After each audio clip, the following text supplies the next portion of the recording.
So my name is Uloma Benjamin Michael. I am a wife, I am a mother, and I'm a freelancer. Hello and welcome to Obehi Podcast. I'm your host, Obehi A14, and I strongly believe that everyone has a story to share. Now let's get started with this episode.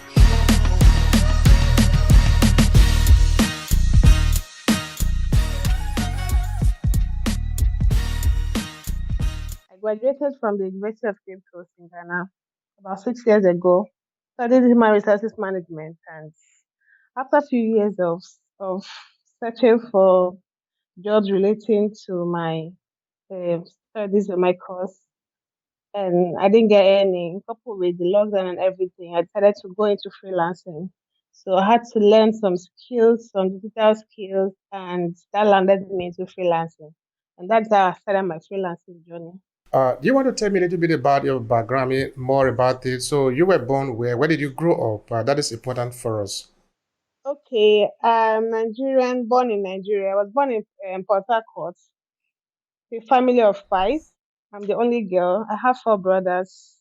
I have two elder brothers, but one is late, and I have two younger brothers. So I grew up in Port Harcourt. My primary, secondary school was in Port Harcourt. Then it was for my tertiary, that university, I had to travel to Ghana with the support of my parents to do my degree there in Ghana. So my life has practically been from Port Harcourt, River State, Nigeria, to Ghana for studies, Accra. Then I came back for my youth service and I got married about 3 years ago and moved to Lagos. That's interesting. So you are currently in Lagos now. Yeah. Anyway, because you were born and you grew up in Port Harcourt, do you want to tell us anything about Port Harcourt? Say maybe, for example, there are some people who do not know anything about Port Harcourt. I want you to sell Port Harcourt for us. What is important about Port Harcourt? Okay, everybody knows Port Harcourt as an oil city. A lot of oil companies are there, production companies, breweries are there. Like where I grew up, we have about 3 to 4 breweries in the community there. Port Harcourt is a bubbling city.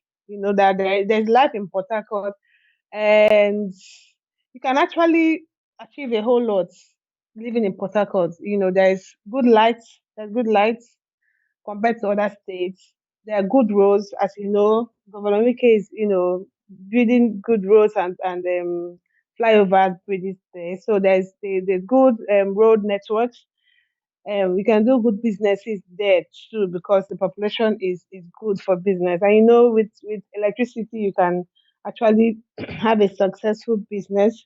You can get jobs, but getting jobs there most times is based on connection. Maybe somebody from River State that knows somebody before you can get maybe government jobs. But apart from that, the clinics like the medical services there are good. They're reachable. They have good shopping malls. If you want to shop, it's within your reach. The governor of the state has made the states quite habitable for indigens and non-indigens. We believe that everyone has a story to share. We believe in the power of storytelling in today's digital economy. Yes, we believe that our audience need to be touched at the level of emotion so we can better engage. What about you? Do you believe in storytelling as much as we do? Do you want to reach the hearts and minds of your audience?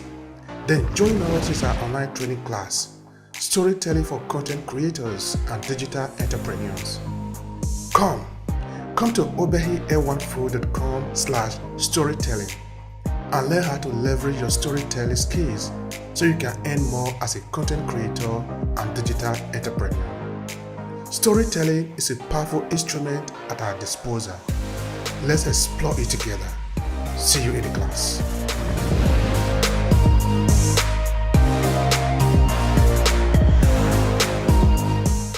If you want to start up a business and you're looking for an area where they have good electricity, I would say Port Harcourt is one of the places to look at. Also, you can for families who want to move to a place where you can get good schools for your children. Port Harcourt is also a good place where you can start up your children on a good educational foundation. But I got I mean, you guys are the one that actually enjoyed the country because you have 24-hour power supply there. Is this something like that? Yeah, The road are yeah, yeah, yeah, good. yeah, Mm-hmm. yeah. Yes, That, yes, that yes. that's great. That's interesting. All right. So you leave Port Harcourt to okay. Now you are still in Port Harcourt. I still have another thing to ask you there. What was your kind Okay, of prospect as you were growing up in Port Harcourt? I mean, what kind of future do you see for yourself as a young adolescent? okay. First of all, I'll talk about my family. Family first before the outer or the external environment.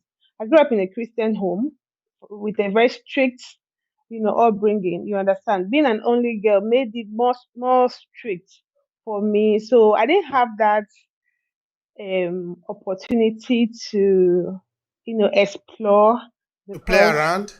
exactly that social life. I didn't have it because of how strict my parents were. So it was just school, church, and home. I would Mm-hmm. say it molded me to what I am now.